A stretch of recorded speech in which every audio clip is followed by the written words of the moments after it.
killed, and people who said goodbye to their children in the morning didn't see them and will never see them again. You mean which in Ghouta. In Ghouta? Yes. That's the case every day in Syria. That's why we have to stop the killing. That's why we have to stop the killing. But what indiscriminate you're talking about?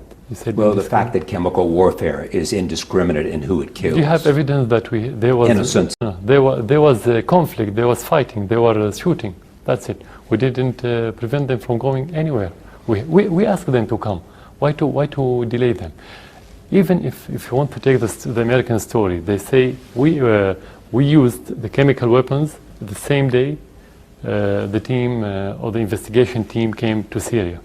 Is it logical? It's not logical. Even if a country or army wanted to use such weapons, he should have waited a few days till the investigation finished its work. It's not logical. The whole story doesn't even hold together. Now, don't want a war anywhere, not only against Syria.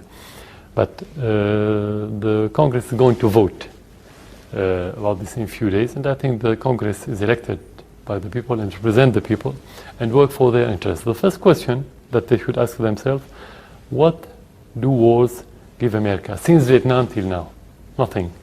No political gain, no economic gain, no good reputation. The United States is at all time, the credibility is at all-time low. And how will you determine that? By the 2.5 years with the standing, without the public support, we cannot withstand 2.5 years.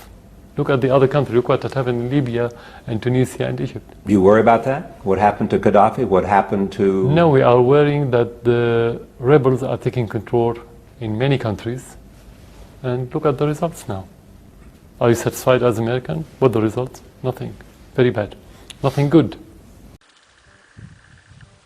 And of course, the biggest irony of all, the protestations of Obama himself in his speech to the children in Northern Ireland about peace, when he said, those who choose the path of peace, I promise you that the United States of America will support you every step of the way. We will be the wind at your back. Now I ask you, is this person going for the Hypocrite of the Century award? Because we have to call things by their right names. And the reality is that by any serious examination, this man is a war criminal. He has just announced his decision to supply arms to the Syrian opposition, including the jihadists, fueling the destabilisation of that region and continuing to undermine secularism and knock back conditions for women.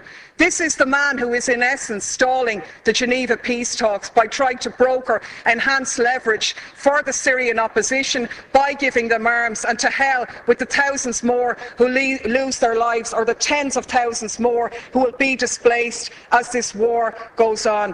This is the man who has facilitated a 200% increase in the use of drones, which have killed thousands of people, including hundreds of children. Of course, I said nothing about the Northern Ireland peace process, a process which everybody supports, but is not one that gives you a licence to do whatever you like anywhere else around the globe. There isn't much peace in Iraq, where 26 people lost their lives yesterday. There isn't much peace in Afghanistan. There isn't much peace in Pakistan, and there certainly isn't much peace in Syria. And the side I'm on in Syria is the one, and what I agree with is the statement by Oxfam, where Oxfam said sending arms to the Syrian opposition won't create a level playing field. Instead, it further risks fueling an arms free-for-all, where the victims are the civilians of Syria.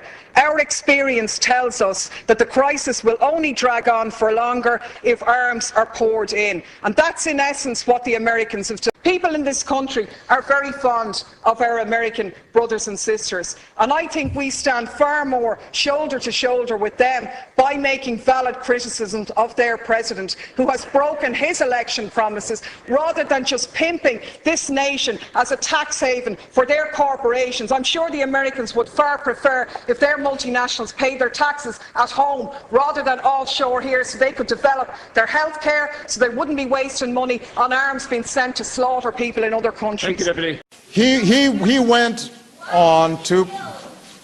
We went on...